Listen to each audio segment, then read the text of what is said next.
Welcome to the College of Valor, where we empower truth seekers with the art of reason. Hope is the motivation, truth is the goal. Everyday valor is the practice, better living is the result. Hey guys, thanks for tuning into College of Valor Relationships Part 2, where we continue our discussion on relationships. We're going to start off with the question that I had asked my dad, Kurt, at the end of Part 1, which was, is there such a thing as the one? Let's find out. Now we're getting philosophical and religious and ideological all at once. But it's something that everyone wants to know. We always wonder, when we're that young teenager that you were talking about, when you meet this person, then you're thinking, oh, wow, are they the one? Prince Charming and Sleeping Beauty. Where do we find each other? Yep. And they lived happily ever after. Just the two of them. That's baloney. You make your ever after together, and it's hard work. And you have to be committed to that and united in that endeavor. And if you are able to do that, that person becomes the one. Ooh, wow. Say that again for the people in the back.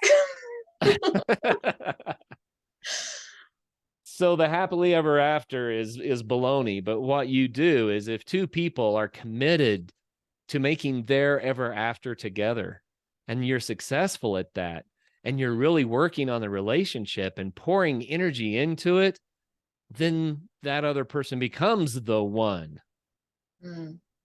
Becomes the one. So is there only one? Now, some people dip into religion and they say there's destiny here. God has chosen someone for me. I'm not going to say that's not true, but neither can I say it is true in every circumstance. Right. And some people feel very strongly about that. And other people think, well, that's hogwash. There's no such thing as destiny and there's no such thing as God. I do believe that there's more to this life than random chance. But I also believe that if two people join together in a deep endeavor to make a relationship successful and to build each other up, you become the one for each other for sure. Wow, I love that. That definitely takes the pressure off, doesn't it? I think so. It doesn't mean that anybody can do that. Anybody could be the one. That's not really the case. No, there has to be two people that are willing to commit to that with each other. And that's really hard to find. That's rare. Matter of fact, I think we need to dive into a little bit of the way that relationships and dating have evolved over the last 100 years or so, because I think it could make it even more complicated. What's that? I said, yeah, let's just gloss over that. Let's just skip all of that stuff. Well, before we do, I really want this to be heard because this matters. A lot of our cultural norms right now can be very destructive. They can cheapen this whole dynamic, this whole experience. And I'm just going to call it out. I think that that's been harmful. I think that it makes it harder in our modern time, in the contemporary dating world especially. I think it makes it harder, not easier, because it's been cheapened. I don't understand why.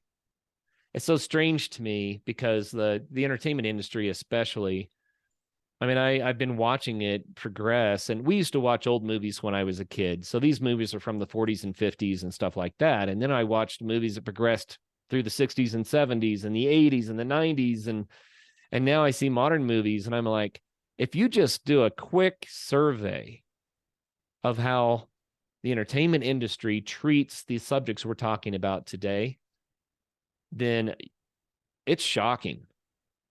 Right. Completely different world than it was. And some people would say, well, that movie from the 1940s was stupid. That was Pollyanna and it wasn't ever real. Well, maybe. Everything in Hollywood is bigger than life, right? More real than real. But at the same time, if you look at what the entertainment industry has been promoting, and the entertainment industry always says, hey, we just give the people what they want. We have to give them what will sell. And that's what drove this progression. I'm not so sure that that's the case.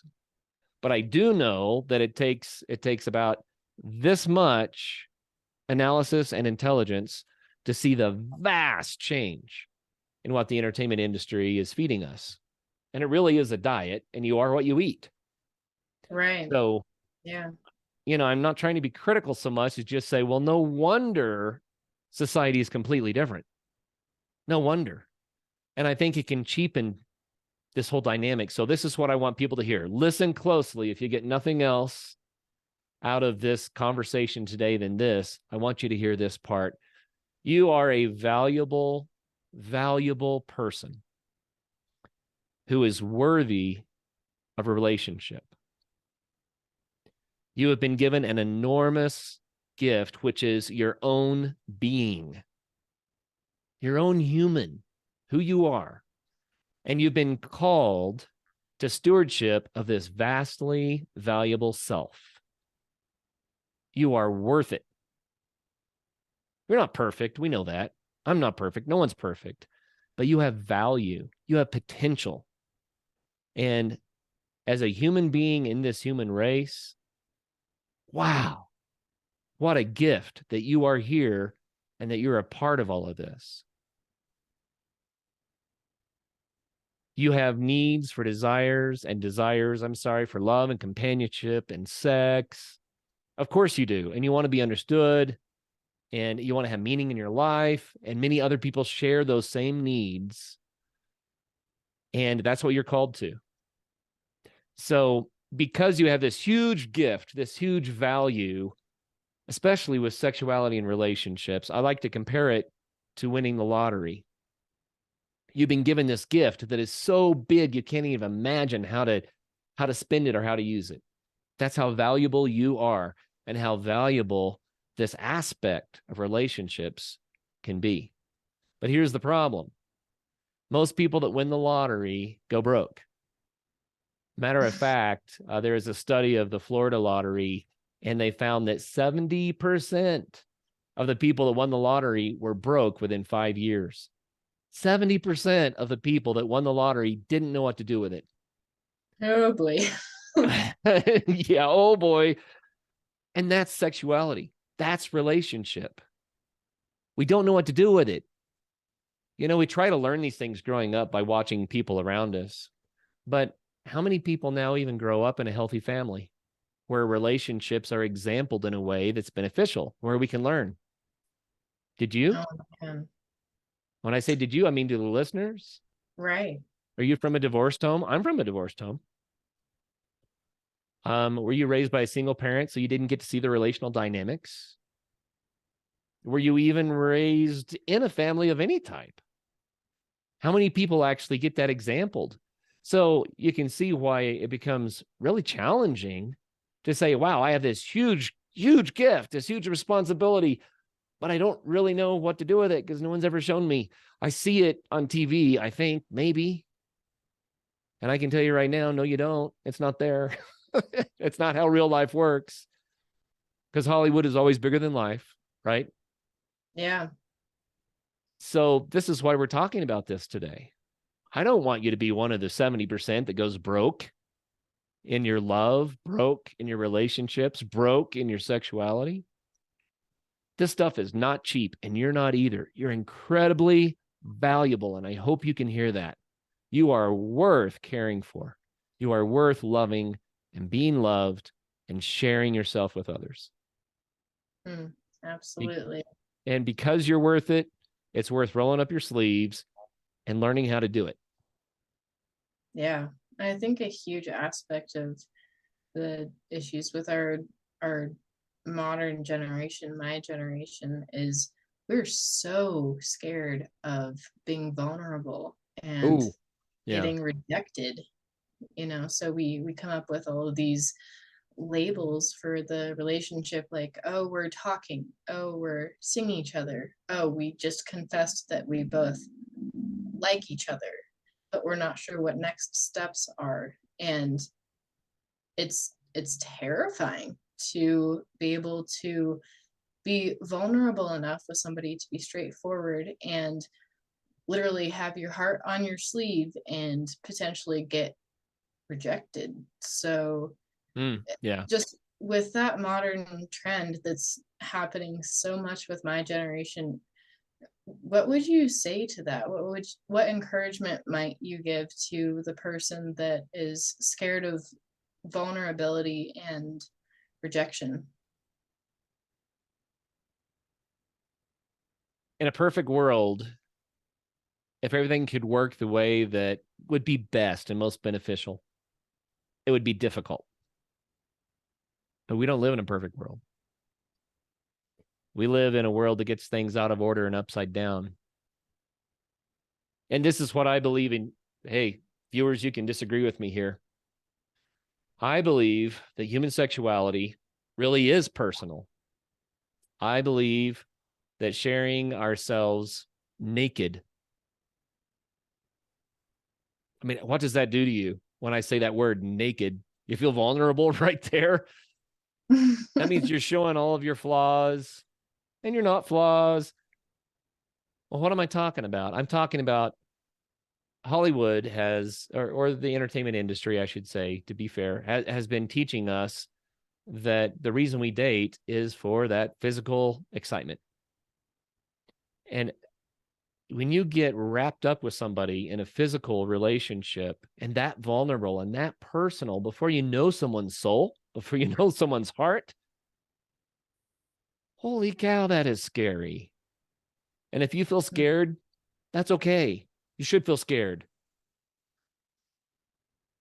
So I think, well, honestly, I think the stakes are very, very high, Lydia.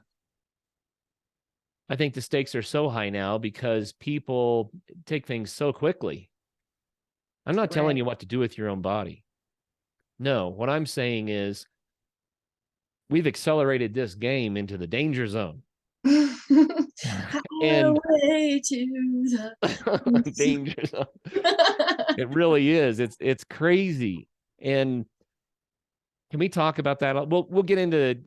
I want to talk about how this whole dynamic has changed in the last 100 years or so a little bit, and not because I'm trying to prove a point so much as just to make everyone aware, because you may not have thought about it.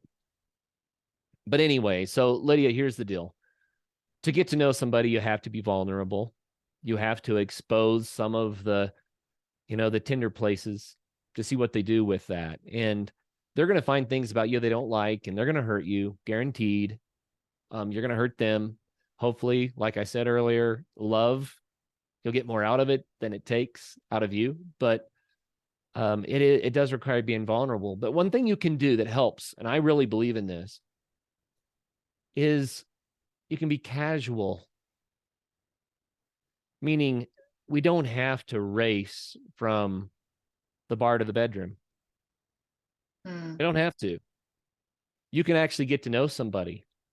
You can be friends first before you become romantic interests.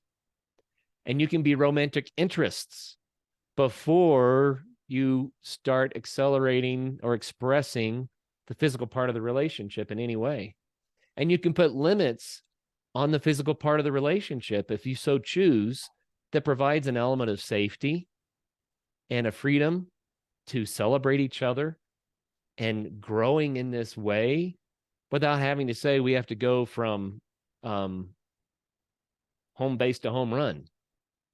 Right. Yeah. And Right. I'd like to add too that if you're in a relationship or you've been in a relationship in the past where you went further than you meant to, or you may have done that over and over again in a few different ways, it's okay to not keep going to that place. Yeah. It's okay to backtrack and say, oh, that was a little bit too far for me. These are my limits. You know what? We get second chances all the way through this life. There are very, very few things where you don't get a second chance, or a third, or a fourth, or a fifth. Luckily, The hardest part is to be gracious with ourselves and say, dang it, I screwed that one up, but I can forgive myself. And rather than identifying as the person who always screws it up, maybe I could identify myself as the person who's learning how to live a more thoughtful life, putting things back into the driver's seat, putting the seatbelt back on a little bit, hanging on to the wheel, slowing down, getting into the speed limit, enjoying the scenery instead of going for broke all the time. You can do that.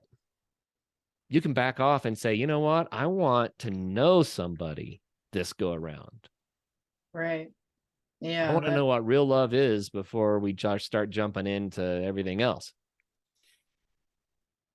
So I think that's what a lot of the labels are about. I think that's why people are scared. And what's really sad about it is that, say you're somebody who really does want to know somebody before things escalate. Well, it makes it really hard to get to know anybody because they're afraid that if they get involved with anyone, it's going to immediately escalate because that's a social expectation. Right. So, you and I recorded an episode on candor. We haven't aired it yet, I don't think, but maybe we will. But the idea behind candor is that sometimes you have to be really, really honest with people, and that breaks down some of these challenges. For instance, there's nothing wrong with telling a significant other, you know what? I really want to get to know you better. I'm really curious about who you are and what kind of friends we can be. But I don't want to play the jump in bed game. That's not why I'm doing this. I want to know who you are and see what kind of a relationship develops without having to worry about all that stuff at this time. Right. Yeah. Now, that's hard to say. Yeah. Yeah. It's really hard to say. And once you get to that point in your relationship where you're ready to be physical with that person, it makes it so much better because you're able to have that emotional connection first. You know who you're being physical with, more of what you're getting yourself into, and that can just bring so much more pleasure out of the situation and more understanding and more peace. Yeah, too. absolutely. Well, I hinted before that we were going to talk about how the times have changed. And I don't mean this to be a good versus bad thing so much as just a realization of where we were as a society, what the societal expectations and norms used to be and what they are now. I think it's worthwhile to recognize, oh wow, we kind of are in a breaking new ground, at least for this go around in the cycle. So there's some good and bad things that have happened even in my lifetime in regards to physical relationships and sexuality and stuff like that. One of the things I think is very, very good is that people are more open about discussing it, being real about it, and helping each other. I think this can help to reduce abusive sorts of things from happening. It can help people to get perspective. Maybe what they've been taught growing up was pretty destructive and they're disillusioned. Having open conversation about these things can really reset people to go, oh, it's supposed to be like that. That's what we're doing right now, right?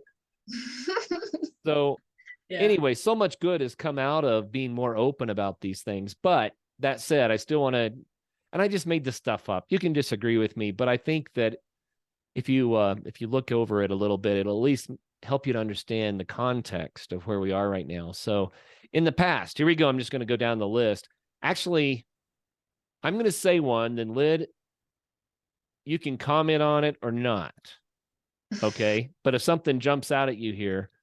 Okay. I'm ready. Okay. So in the past, love was a forever commitment.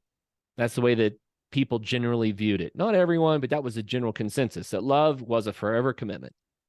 Currently, I get the vibe that love is an emotion.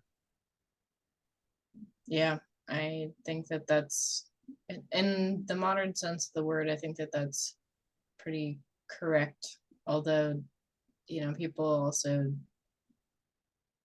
romanticize love and, have that one true love sometimes, especially that you read about in books where they're just in love with that person forever. But it's idealized. It's not it's not palpable. And they lived happily ever after. Right. Exactly. We're back to the happily ever after. Yep. Okay, we're going to move quickly through this. Sex is for married folks. That was the cultural norm. That was the expectation. It wasn't that everyone stuck to that, but that was the expectation. And currently, I hear a lot more sex is recreational. Yep, that's accurate. In the past, I think character was paramount. People wanted to marry or be with the right kind of person. Character was paramount. And then, and especially in social media now, it's attraction is king. How hot is that person? How attractive is that person?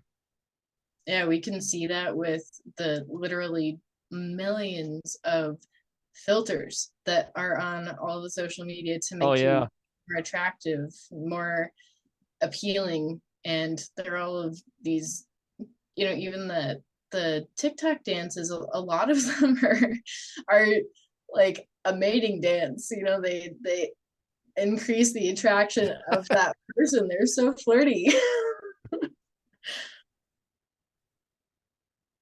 It's something about that driving deep beat, that boom. I mean, let's move on. In the past, people understood that love was about giving. And I think there's an awful lot these days of what's in it for me. Yeah. It is a very egocentric culture that we currently live in. Marriage used to be viewed as a forever thing, till death do us part, right? And now I think people look at marriage more as we try people on for a fit. Yeah, it's so true, and it's so sad. But I think that the divorce rate now is over 50%. That has been for a very long time. But the expectation has changed. If the divorce rate even stayed consistent, I think the expectation has changed, because people used to go into marriage with the idea that this is it. I'm committed to you for life. And a lot of people go into marriage these days with let's try it. If it doesn't work out, it's okay. Right. Yeah. And that little twist in perspective, that's impactful. Yeah. Yeah, that's true. I do want to put a bit of a qualifier on this one. We're not saying under every circumstance that divorce is bad, right? Like if it's an extremely abusive relationship, of course you should not be in a relationship with that person. There are outlying factors to this, but we're just talking about general trends here. Yeah, expectations, really. And I would like to add to that, Lydia. That's one thing I think probably is healthy, is that people are more, let me say it this way, they're less likely to be scrutinized or criticized for getting a divorce. Right. Mm-hmm. It's much more acceptable these days. And I think maybe that's helpful when things really are going very, very badly. If there are reasons that, are irreconcilable, abusive reasons, then it's much more socially acceptable now to say, hey, I took care of myself. I got out of that.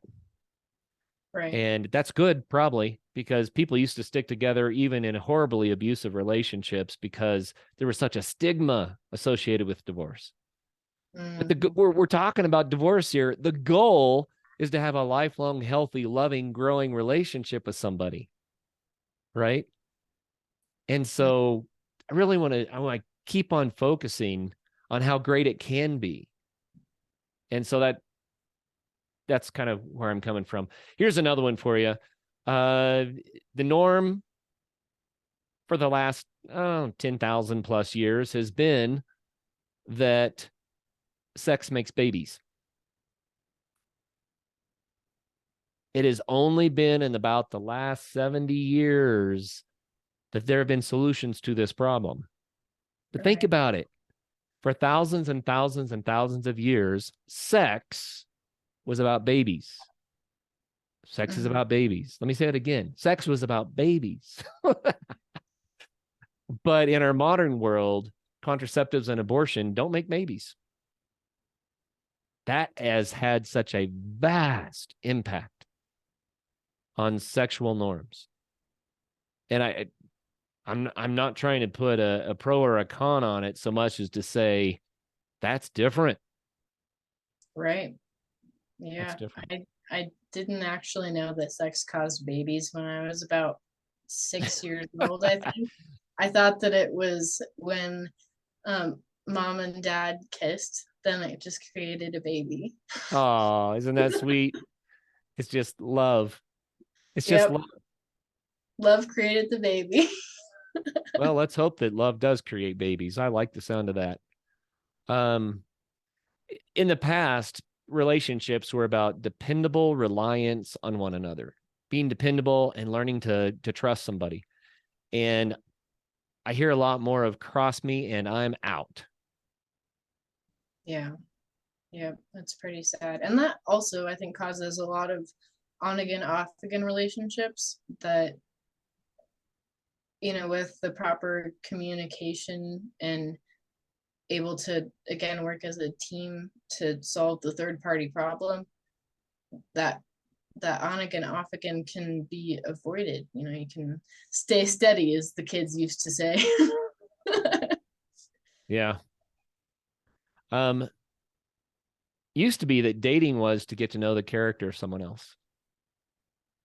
And since the beginning of time, young people getting together, there was always an element of, woohoo, what if, but socially, dating, even when I was, that age, dating was about getting to know somebody. It was about what is this person's character in a relationship.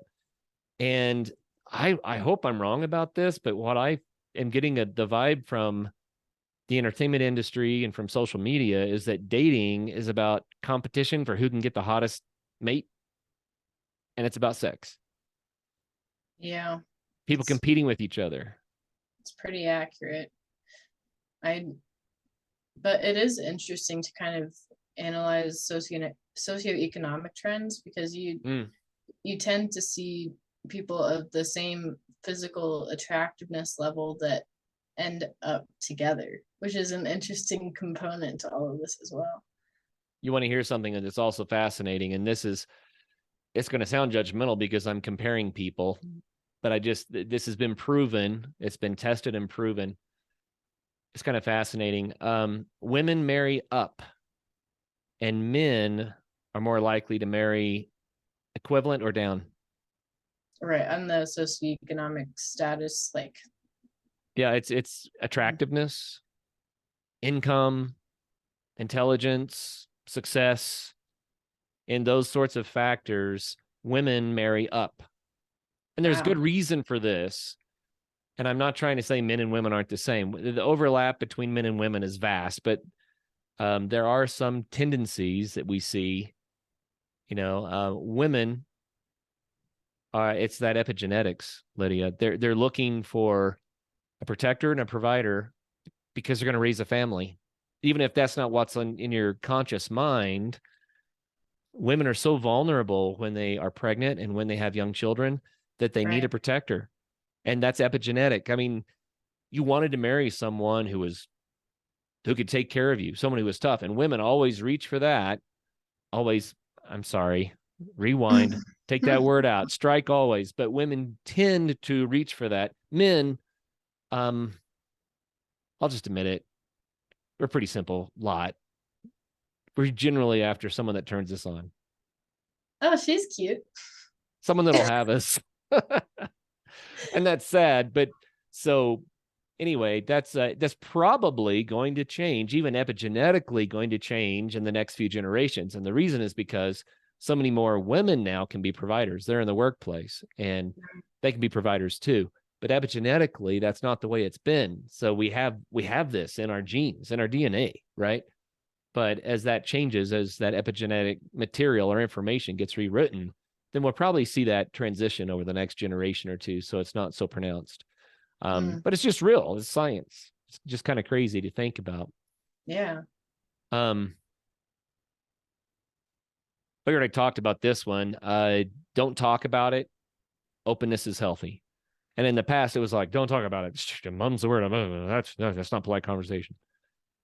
And more currently, it's like openness about sexuality is really healthy. And I agree with that one, man. I think that that's a huge benefit.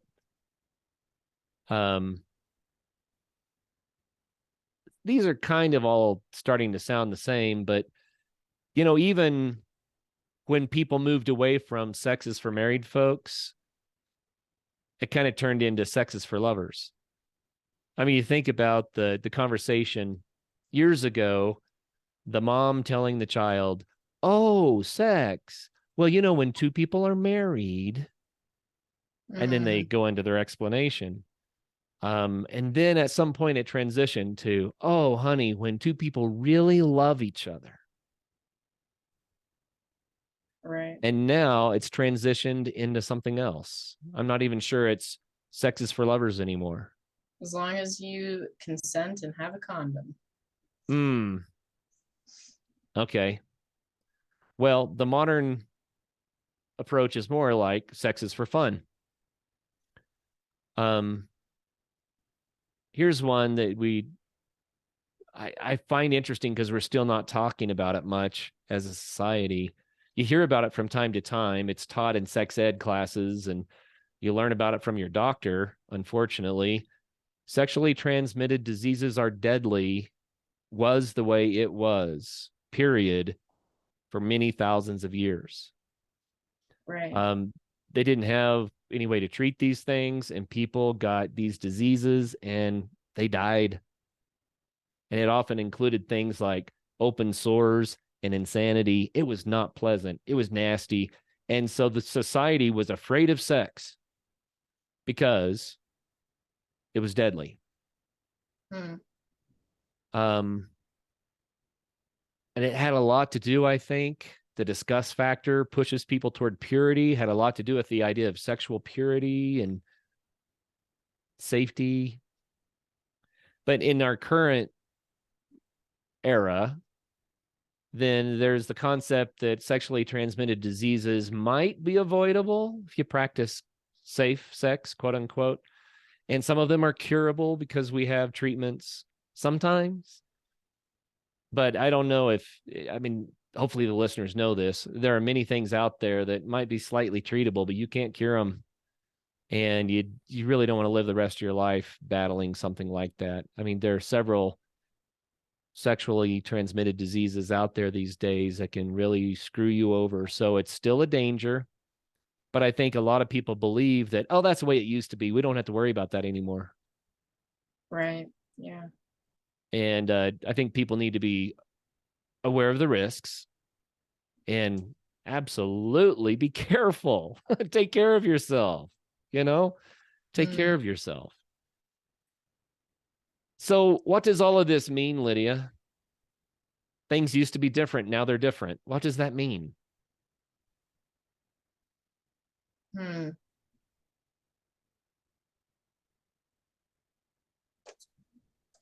Well, it means a lot of different things.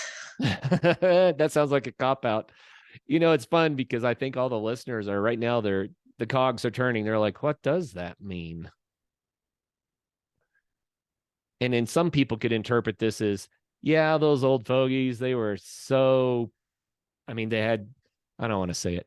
I'll be nicer. They were just too legalistic and never had any fun. And they were so stupid about it. And it was hurtful and it was closed-minded. And now we have such a more open and free and fun and exciting time. And so some people look at it that way.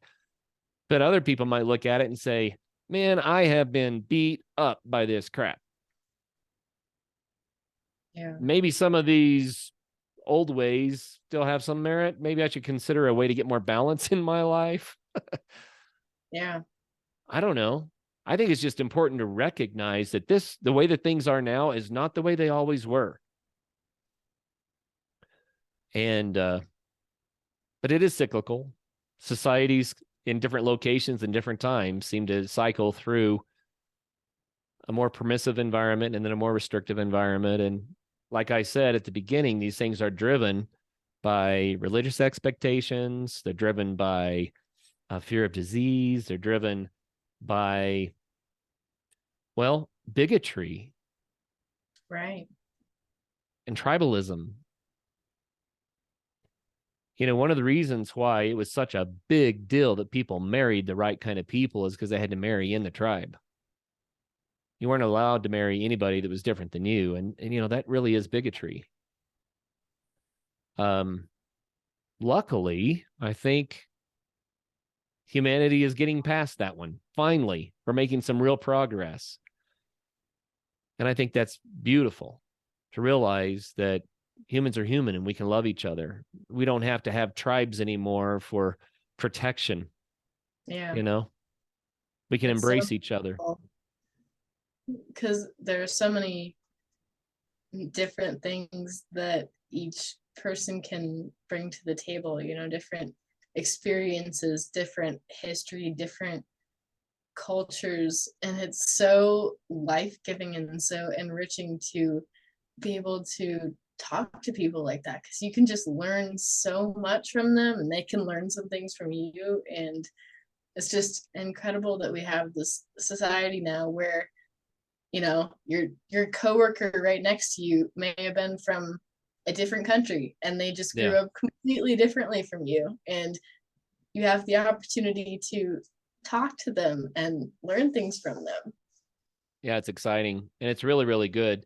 And tribalism, which is probably epigenetic as well, tribalism is going away a little bit at a time.